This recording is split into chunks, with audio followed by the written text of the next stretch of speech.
Hi, my name's Mark, one of the pastors here at Trillium. Probably heard the news last week of 50 worshipers in 2 mosques in New Zealand being murdered.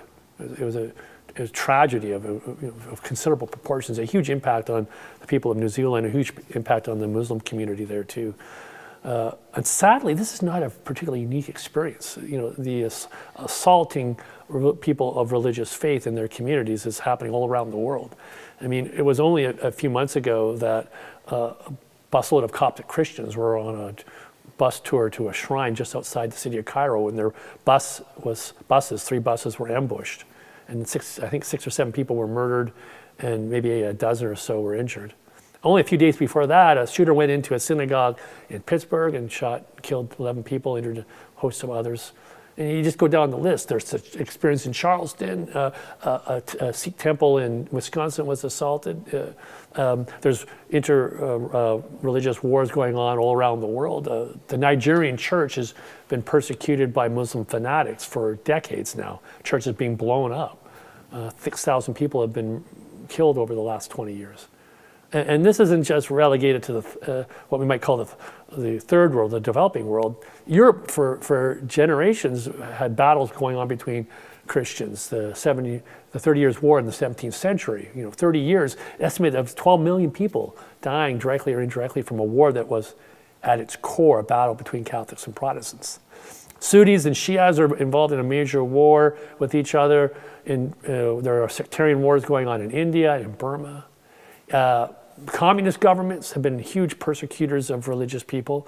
In North Vietnam, I've been watching a documentary on the Vietnam War. The North Vietnamese government was brutal in its treatment of Buddhist and Catholic communities. Pol Pot, the leader of Cambodia, one of his main goals was to eradicate, as an atheist, all religious sensibilities in the country, and he ended up murdering 1 million people. The Nazis killed 6 million Jews and 1 million Christians. Wiped out the Catholic priests in Poland. I think 2,000 Catholic priests were executed in concentration camps. 80% of Catholic priests were sent there. I came across a story of a Catholic priest, a Polish Catholic priest named Maximilian Kolbe. Ordained in 1919 as a fairly young man. He became a leader of a monastery in 1939 when World War II broke out. The Germans conquered Poland, and droves of people came to his monastery looking for a refuge. Ultimately, he wrote a letter in 1941 to a local newspaper. It seemed pretty innocent to me when I read it, but it was seen as subversive. He was arrested for aiding and abetting Jews and sent to Auschwitz. And a little later in 1941, amazingly, 3 prisoners managed to escape. And because of this, the deputy commandant of the camp ordered that 10 men be chosen by lot to die through starvation as a reprisal for the escape of these 3 prisoners.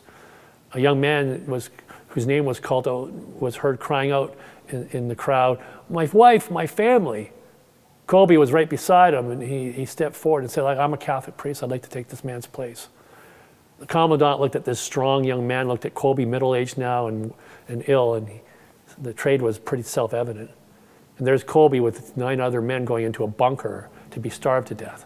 And it was said that Kolbe in the bunker was praying and guiding people and maintaining a hopeful, positive attitude. He sustained them through singing of songs and just general encouragement. And amazingly, even near the end, he was the only one there standing and praying and guiding people in a sense of hope. We talk a lot at Trillium about being God's hands in the world. In that moment, Kolbe was definitely God's hands in that bunker in hell.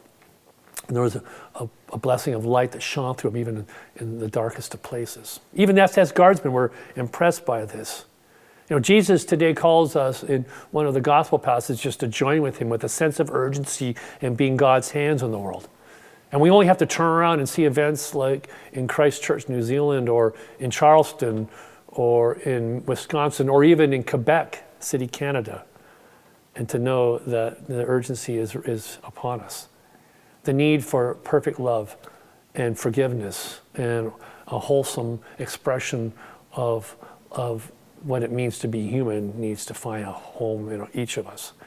And our hands are the means by which God will bring that wholesomeness to the world.